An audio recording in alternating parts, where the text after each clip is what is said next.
Okay, I talked about weight distribution a little bit, and I want to give you a drill that you can start to do with your partner on this one. The way that you do this, and I'm going to break it down methodically because you can do this in a bunch of different ways and a bunch of different moves, but it's learning how to connect. Again, three forms of connection: connection to the person, connection to the ground, connection to yourself. That's what's going to make you useful eventually. And it's going to be much easier for me to teach you after that. Right now, if I just swing my legs, nothing's happening. But if I was to lock my core and lock my body to the legs that I'm swinging, a bunch of things are happening. Now, if I was to turn my hip when that happens, I'm starting to build frames. There's a bunch of exercises and warm-ups that we do specifically to acquire these skills and sharpen this knife. When we are doing the back escape, the idea is to nail your shoulder to the mat and turn your hip to the sky. So one thing I would like you to focus on is the physical feeling of positive and negative. If I was to swing my legs in a circle and my shoulders are not connected to my hips, only my legs moved. But let's say my shoulder equals my hip. My shoulder equals my hip. When I swing, the only thing in the way of me is me.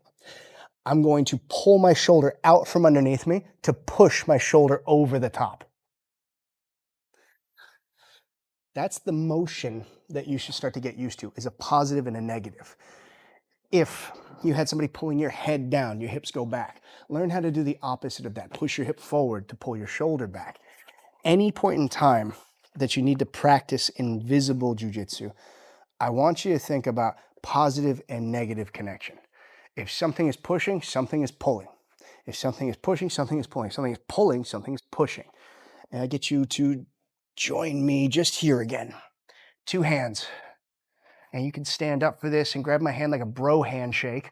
Two hands, freeze here. This is how I would practice this with a partner.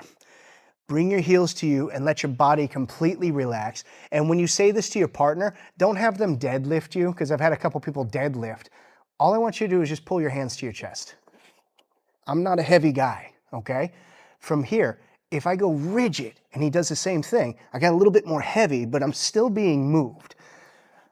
I want you to physically feel what it's like to go completely limp. Go. Mean it. Really pull those hands. Okay. Make sure that you feel what's wrong before you feel what's right. That's going to help you immensely. Physically, go normal. Be a normal person and just let them pull. Then go super rigid and then let them pull. And then go completely limp. If you want to, you can start to practice weight distribution through connection. If I gently push from my hip to my shoulder, my foot to my shoulder, my foot to my elbow, you should learn how to connect, like interconnect different body parts. That way you become this weird thing to roll with that nobody ever wants to roll with.